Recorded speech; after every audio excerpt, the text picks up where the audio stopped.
Hostel ಹೊರಗುತ್ತಿಗೆ ನೌಕರರ ಬಾಕಿ ವೇತನ ಬಿಡುಗಡೆ ಹಾಗೂ ಹಾಸ್ಟೆಲ್ಗಳಲ್ಲಿ ದುಡಿಯುತ್ತಿರುವ ಹೊರಗುತ್ತಿಗೆ ನೌಕರರ ಮೇಲೆ ಹೆಚ್ಚಾದ ಶೋಷಣೆ ತಡೆಯುವಂತೆ ಆಗ್ರಹಿಸಿ ಜುಲೈ 10ರಂದು ನಗರದಲ್ಲಿ ಬೃಹತ್ ಧರಣಿ ಸತ್ಯಾಗ್ರಹ ಹಮ್ಮಿಕೊಳ್ಳಲಾಗಿದೆ ಎಂದು ಕರ್ನಾಟಕ ಪ್ರಾಂತ ಕೃಷಿ ಕೂಲಿಕಾರರ ಸಂಘದ ಅಧ್ಯಕ್ಷ ಭೀಮಶೆಟ್ಟಿ ಎಂಪಳ್ಳಿ ಆಗ್ರಹಿಸಿದ್ದಾರೆ.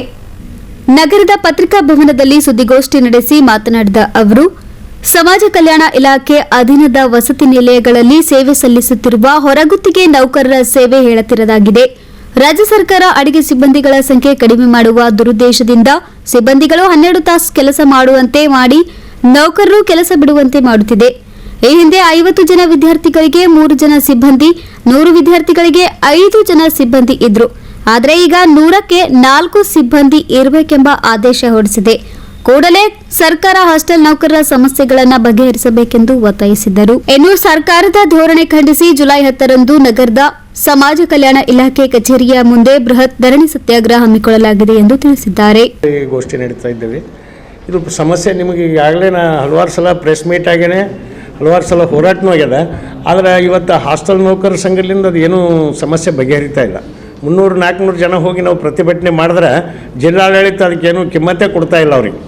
ಹೀಗಾಗಿ ನಾವು ತೀರ್ಮಾನ ಮಾಡಿದೆವು, ನಾವು ಅವರು ಅಲ್ಲದೇ ನಮ್ಮ ಹಾಸ್ಟೆಲ್ ನೌಕರರಿಗೆ ಪ್ರತಿಭಟನೆಗೆ ಬರೋದಕ್ಕೆ ಅನಿಸೋದು. ಈಗ ನೀವು ಹೆಂಗೆ ಹೋಗ್ತೀರಿ, ನೀವು ಹೋದ್ರೆ ಕೆಲಸನೇ ತೆಗಿತೇವೆ ಅನಿಸೋದು. ಹೀಗಾಗಿ ನಾವು ವಿಚಾರ ಮಾಡಿದೆವು, ಇದು ಹೋರಾಟ ಮುಂದುವರಿಸಬೇಕು ಮತ್ತು ಹೆಚ್ಚಿನ ಸಂಖ್ಯೆ ಸೇರಿ ಒಂದು ಬೃಹತ್ ರ್ಯಾಲಿ ಮಾಡಬೇಕು ಅಂತೇಳಿ ತೀರ್ಮಾನ ಮಾಡಿದ್ದೇವೆ. ಕರ್ನಾಟಕ ಪ್ರಾಂತ ಕೃಷಿ ಕೂಲಿಕಾರ ಸಂಘದ ಎಲ್ಲ ನಮ್ಮ ಘಟಕಗಳಿಗೂ ಇನ್ಫಾರ್ಮೇಷನ್ ಮಾಡಿದೆವು.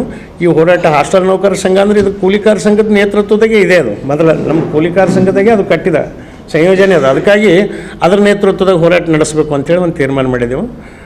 ಇವತ್ತು ನಾವು ಸಮಾಜ ಕಲ್ಯಾಣ ಇಲಾಖೆಯಲ್ಲಿ ಎಷ್ಟು ಭ್ರಷ್ಟಾಚಾರ ನಡೆದ ಮೊದಲು ಕೂಡ ಹೇಳಿದೆವು. ಪ್ರತಿ ತಿಂಗಳು ಸ್ಯಾಲ್ರಿ ಕಡಿಮೆ ಹಾಕೋದು, PF ಕಟ್ಟಲ್ದು, ಭಾಳಷ್ಟು ಮೋಸ ನಡೆದ ಅಂತೇಳಿ ಜಿಲ್ಲಾಡಳಿತಕ್ಕೆ ಎಷ್ಟು ನಮೂನೆ ತರಬೇಕು ಗಮನಕ್ಕೆ ತಂದಿದ್ದೆವು.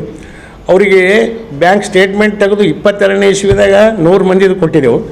ಈಗ ಸದ್ಯಕ್ಕೆ ಫೆಬ್ರವರಿ ತಿಂಗಳದಾಗ 200 ಮಂದಿದು ಬ್ಯಾಂಕ್ ಸ್ಟೇಟ್ಮೆಂಟ್ ತೆಗೆದು ಪ್ರೂವ್ ಮಾಡಿದ್ದು ಇಷ್ಟದ. ನೀವು ಚೆಕಪ್ ಮಾಡಿರಿ ಅಂದ್ರೆ ಚೆಕಪ್ ಮಾಡೋಕ್ಕಿದ್ದೀರಲ್ಲ. ಕಾರ್ಮಿಕ ಇಲಾಖೆದವ್ರನ್ನೂ ಏನೂ ತನಿಖೆ ಇಲ್ಲ.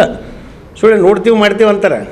ಎಲ್ಲಿ ನಾವು ಅರ್ಜಿ ಕೊಟ್ಟು ಅದು ಬಿಡ್ತಾರೆ, ಅರ್ಜಿ ಕೊಡಲ್ಲವ್ರು ಹೋಗಿ ತನಿಖೆ ಮಾಡ್ತಾರೆ ಇಂಥ ಕಾರ್ಮಿಕ ಇಲಾಖೆ ಗುಲ್ಬರ್ಗ. ಹೀಗಾಗಿ ಇವತ್ತು ಈ ಸಮಸ್ಯೆನೇ ಬಗೆಹರಲ್ಲ ಉಂಟಂದ್ರೆ ಏನು ಮಾಡಬೇಕು? ಜಿಲ್ಲಾಧಿಕಾರಿ ಒಳ್ಳೆಯವ್ರು ಮೇಡಮ್ ಅಂತ ಅವ್ರಿಗೆ ಹಲವಾರು ಸಲ ಹೋಗಿ ಗಂಟು ಬಿದ್ದೀವಿ, ಇದು ನೋಡಿರಿ ಮೇಡಮ್ ಬಗೆಹರಿಸ್ರಿ ಅಂಥೇಳಿ. ಅವ್ರನ್ನೂ ಹೇಳಿದ್ರು, ಆಯ್ತು ಅವ್ರಿಗೆ ಕರೆಯೋದು ಯಾರಿಗೆ DOಗ JDಗೆ ಅವ್ರಿಗೆ ಕರೆದು ಆಯ್ತು ಇದು ಬಗೆಹರಿಸಪ್ಪ ಅಂತ ಹೇಳ್ತಾರೆ, ಬಿಡ್ತಾರೆ. ಅದ್ರ ಸಮಸ್ಯೆ ಬಗೆಹರಲ್ದು ಮತ್ತೆ ಹೆಚ್ಚಿಗೆ ಆಲತ್ತದ, ಕಮ್ಮಿ ಆಲತ್ತಿಲ್ಲ. ಹೀಗಾಗಿ ಈ ಹೋರಾಟ ಇವತ್ತು ನಾವು ತೀವ್ರಗತಿಯಲ್ಲಿ ನಡೆಸ್ಬೇಕಂತ ತೀರ್ಮಾನ ಮಾಡಿದೆವು. ಮತ್ತು ಅಲ್ಲದೇ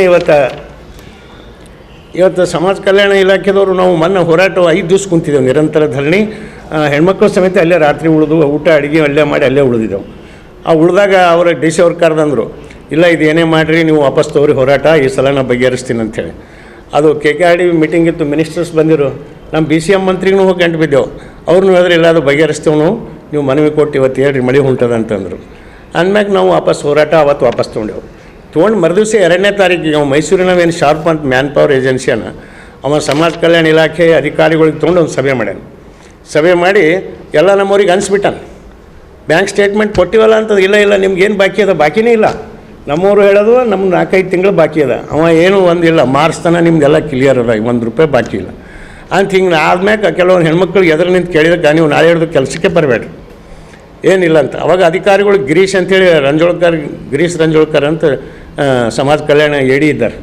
ಅವ್ರು ಎದರ ಅಲ್ಲಿ ಶ್ರೀಶೈಲ ಅಂತ ಒಬ್ಬ ಸ್ವಾಮಿ ಅಕೌಂಟೆಂಟ್, ಅವರಿಬ್ಬರು ಏನದ ಅವ್ರು ಎದರ ಮ್ಯಾನ್ ಪವರ್ ಏಜೆನ್ಸಿ. ಇವ್ರು 3 ಕಲಿತು ಅನಿಸಿ ಹೋರಾಟಕ್ಕೆ ಹೋಗಬಾರ್ದು, ಹೋದ್ರೆ ನಿಮ್ಮ ಕೆಲಸಕ್ಕೆ ಇರ್ತೀವಿ ಅಂಥೇಳಿ ಅವ್ರಿಗೆ ಭಯ ಹಾಕ್ಯಾರ.